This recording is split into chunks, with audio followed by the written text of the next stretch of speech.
Taste the Daily. பொய்யான செய்தி வெளியிட்டுள்ள தினமலர் நாளிதழுக்கு அதிமுக மாநிலங்களவை உறுப்பினர் சி.வி. சண்முகம் நோட்டீஸ் அனுப்பியுள்ளார்.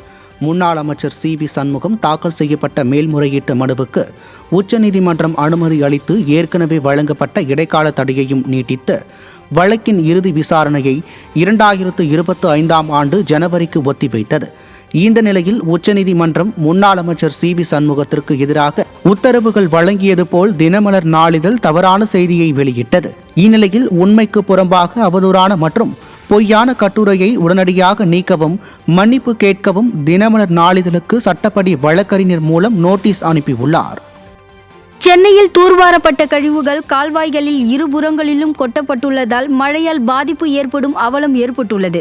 சென்னையில் லேசான மழை பொழிவு இருந்தாலே முக்கிய சாலைகள் வெள்ளத்தில் தத்தளிக்கக்கூடிய நிலையில் பிரதான இணைப்பு கால்வாய்கள் சரியாக தூர்வாரப்படவில்லை என மக்கள் குற்றம் சாட்டுகின்றனர்.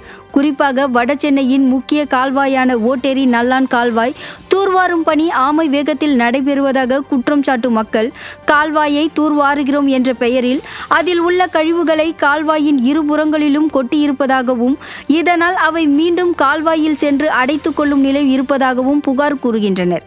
எனவே கால்வாயை முறையாக அகலப்படுத்தி தூர்வாருவதுடன் வாரப்பட்ட கழிவுகளை வேறு இடத்தில் கொட்டவும் ஆழ்ந்த தியான நிலையில் உள்ள மாநகராட்சிக்கு மக்கள் வலியுறுத்தி உள்ளனர். பேருக்கு எப்போயாவது சும்மா எடுக்கிற மாதிரி ஒரு ரெண்டு ஜேசிபி எடுத்து வந்து நிற்க வச்சு ஒரு ஃபோட்டோ தான் எடுக்கிறாங்க தவிர மண் எடுத்தா மாதிரியே தெரியல. மண்ணை எடுத்து அந்த மண்ணை தூர் வாரதே கிடையாது. சும்மா பேருக்கு ஒரு லாரிக்கு ஒரு அதிகாரிங்க வராங்க. அந்த டைமில் ஒரு இன்ஸ்பெக்ஷனுக்காக ஒரு பேட்டி கொடுக்குறாங்க. மண்ணை எடுக்கிற மாதிரி ஒரு பாவலாக தான் காட்டுறாங்க. தவிர இது வரைக்கும் எந்த ஒரு இந்த திமுக அரசு எதுவுமே செய்யலை. அவங்க விழுப்புரம் மாவட்டத்தில் பெய்து வரும் மழை காரணமாக மரக்காணத்தில் உள்ள 3000 ஏக்கர் பரப்பளவிலான உப்பளம் மழைநீரால் மூழ்கடிக்கப்பட்டுள்ளது. இதன் காரணமாக உப்பு உற்பத்தி நிறுத்தப்பட்டதால் ஆயிரக்கணக்கான பணியாளர்கள் வேலை இழந்து பாதிக்கப்பட்டுள்ளனர். இந்நிலையில் மழைக்காலங்களில் உப்பளங்களில் தேங்கும் மழைநீர் மாதக்கணக்கில் வடியாமல் இருப்பதால் உப்பு உற்பத்தி பாதிக்கப்படுவதோடு அதில் பணியாற்றும் ஆயிரக்கணக்கான பணியாளர்களின் வாழ்வாதாரம் பாதிப்படைவது தொடர்கதையாகி வருவதாக கூறும் தொழிலாளர்கள் மழைக்காலங்களில் வாழ்வாதாரத்தை இழந்து தவிக்கும் தொழிலாளர்களுக்கு நிதி உதவி அளிக்க வேண்டும் என்று நிர்வாக திறனற்ற ஸ்டாலின் அரசுக்கு வேண்டுகோள் விடுத்துள்ளனர். நாகை மாவட்டம் வேதாரண்யத்தில் தொடர் கனமழையின் காரணமாக வேதாரண்ய ஈஸ்வரர் கோவில் வளாகத்தில் மழைநீர் சூழ்ந்ததால் பக்தர்கள் இன்றி வெறிச்சோடி காணப்படுகிறது. வங்கக்கடலில் உருவாகி உள்ள புயல் காரணமாக வேதாரண்யம் மற்றும் அதன் சுற்றுவட்டார பகுதிகளில் கனமழை பெய்து வருகிறது.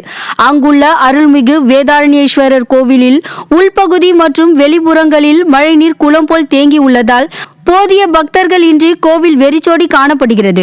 அறநிலைத்துறையை கவனித்து வரும் சேகர்பாபுவின் அக்கறையின்மையால் மழைநீர் செல்வதற்கு கோவில்களில் போதிய வடிகால் வசதிகள் செய்து தரப்படவில்லை என குற்றச்சாட்டு எழுந்துள்ளது.